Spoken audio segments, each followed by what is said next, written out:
G'day world, it's Sean here. Yep, this is part 1 of 3. I think we're going to go to 3 or 4 in installing this radio broadcast and automation platform called LibreTime. Now, I have not tried this before on the server we're on now. This is a test server. We're not going to implement this on the main server because we're using something called a shieldcast. I'll give you more information about that because I'm going to show you how to install it on a free server. Yes, free server. And free VPS, everything. But this one, the test server we got here is a paid VPS because it is, number one, very intensive with the specifications. And number two, it's easier for me to just delete it and rebuild it. And yeah, so that's what we're going to do. Now, all these installation steps I've already pre-did. First thing you need is a domain name. I recommend that you use Google Domains, or if you are an Australian resident, Venture IP. And I'll show you what their website's about first. So, okay, we're now on to Venture IP. Now, this is an Australian resident. Now, with Venture IP, you can actually get like a domain name .au for $10 a year, the first year. And I recommend it. It is a pretty good website. So, ventureip.com.au. Now, while I'm here, I've got a domain called chatsaveradio.xyz. This is our test server domain name. And I got it for free because there was a offer concern in it. So, if you like offers, Venture IP. Only for Australian residents. If you want to get the .au. For everyone else, yeah, I do recommend Australia or New Zealand, basically, to get this domain. Now, I use DNS hosting. That's free of charge as well. Google Domains, Venture IP, they're both free. If you're not either of those, like crazy domains, don't go with them. Now, the reason is you got to pay for premium DNS. So, DNS hosting is an extra $25 a year, Australian. Don't go with them. I even do not recommend them. We're actually leaving crazy domains and we're changing over to both Google and Venture because they are way easier to use. And we don't need to worry about shortages and stuff like that because, yeah, it does happen. Now, I'm not down bagging crazy domains because they do have good prices, but I don't recommend them if you want to use DNS hosting because you got to pay for it. And you don't want that. Especially if you're a small business or a non-for-profit that wants to start hosting your own DNSs and stuff like that. These people are good, Venture.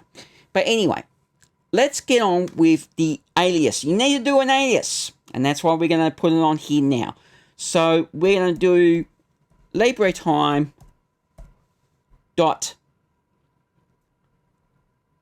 chatsaveradio.xyz. And this IP is not going to be used that much, so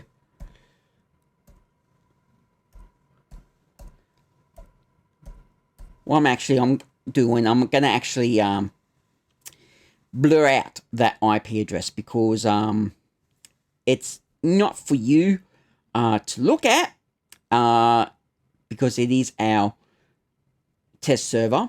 And we only put test stuff on there, so you can't access it anyway. But let's just add it. Now, it takes up to an hour for that to happen.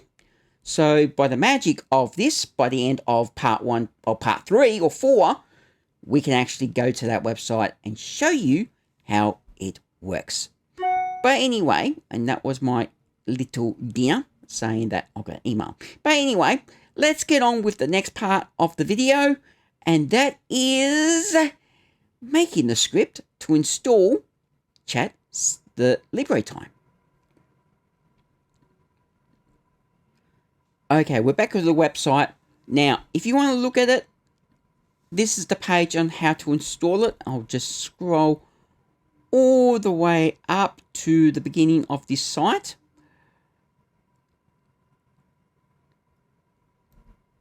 Install using the installer. If you want to use Docker, go and use Docker, but that is resource hungry. We need to get less resources.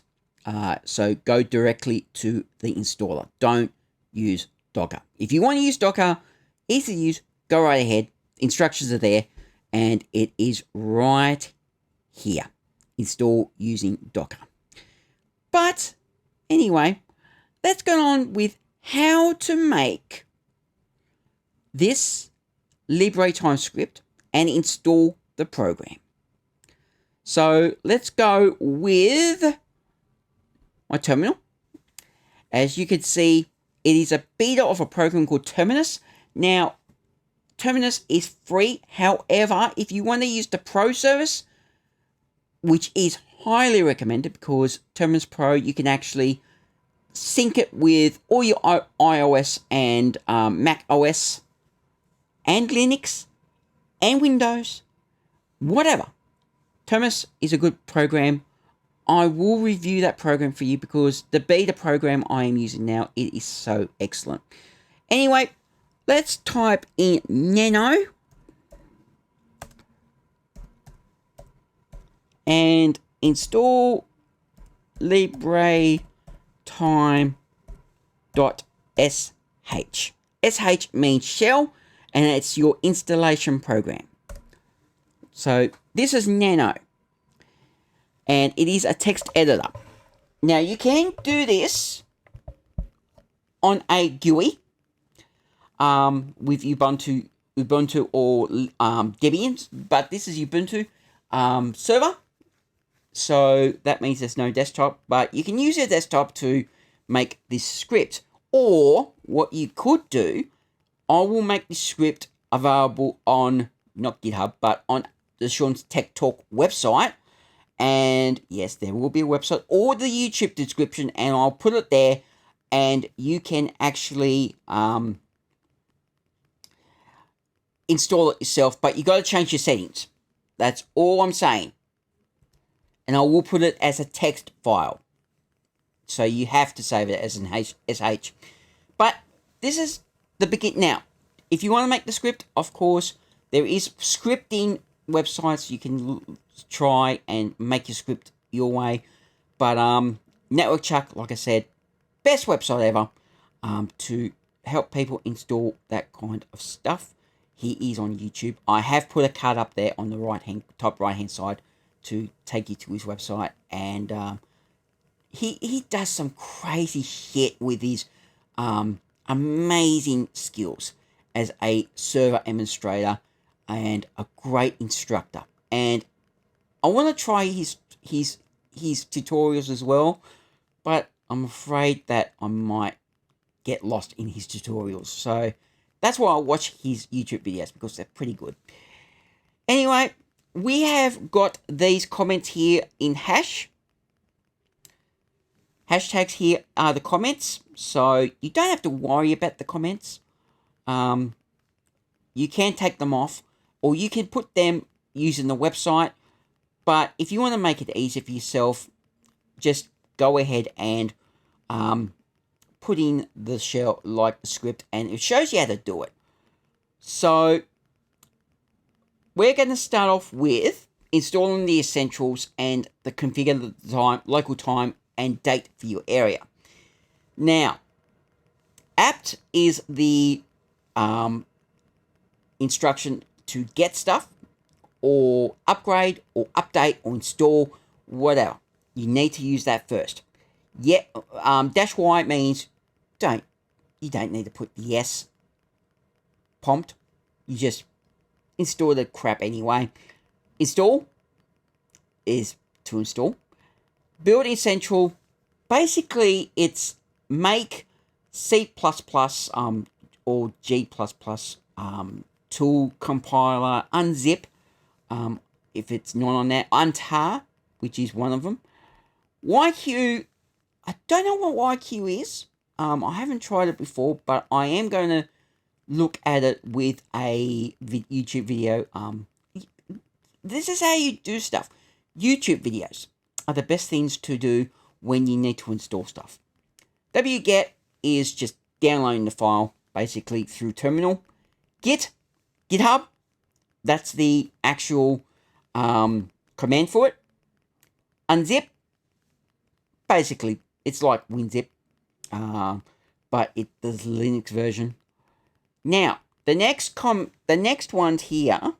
Oops, I forgot about that. You can't use a mouse on Nano at all. So you have to use your keyboard. All right.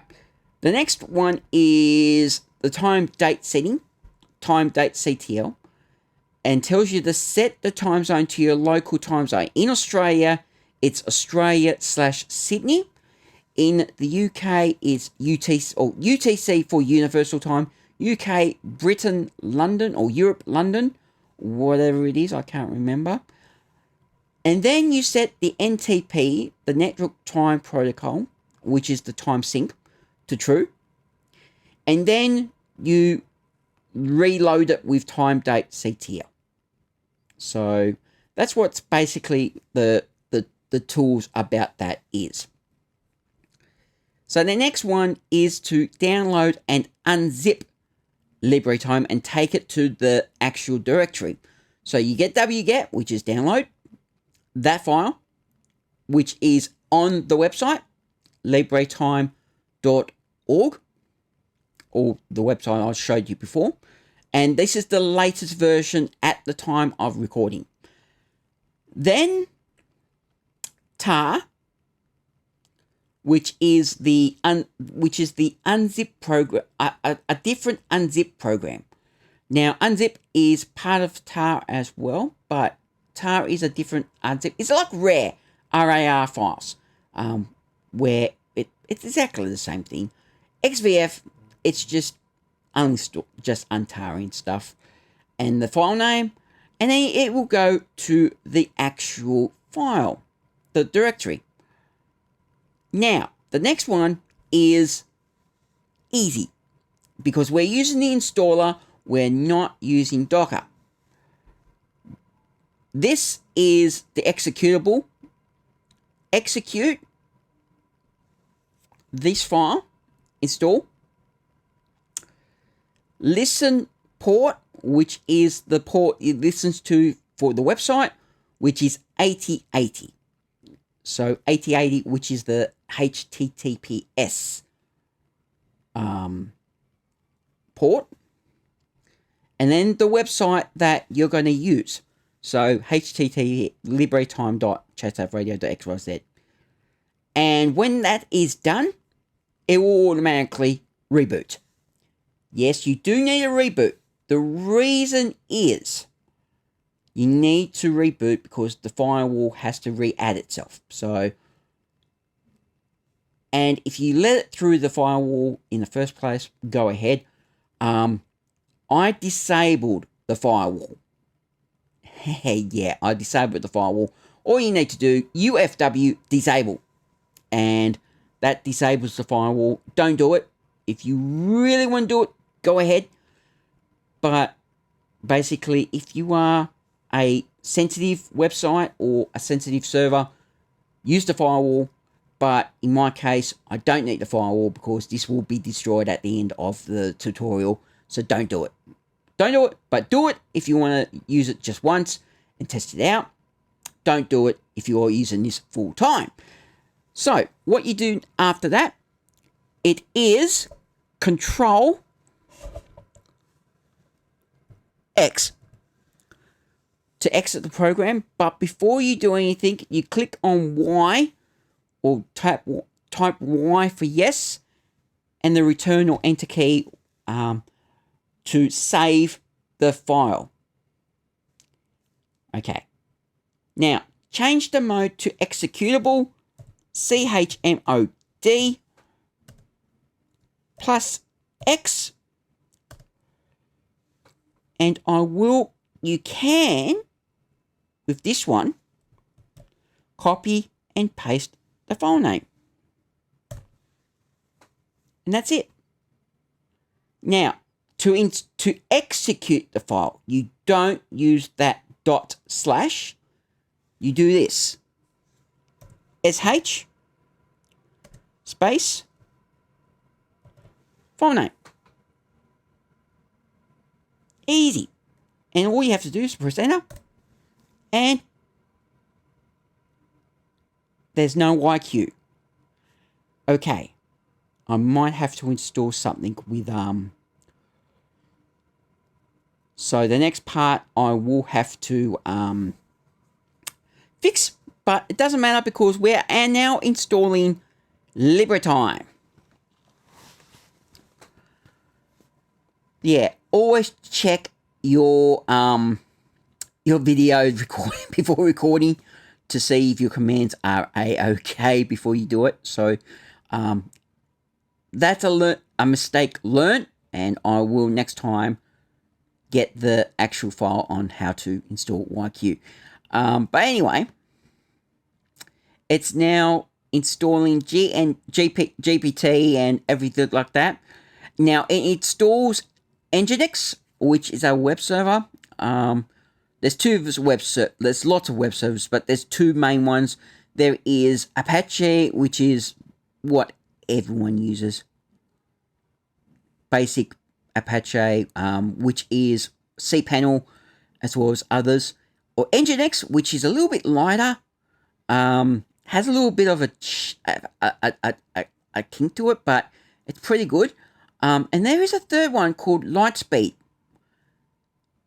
Only used on Cloud Panel, and I don't recommend it. Oh, it's not Cloud Panel, Cyber Panel. I don't recommend it. Basically, it's because there's, I don't know, it's just weird. It is completely and utterly weird. I've tried it and I just didn't like it. That's why I recommend either Apache or Nginx if you're starting out. Cloudron, which is the cPanel we use to install stuff, we just need basically Nginx. That's it.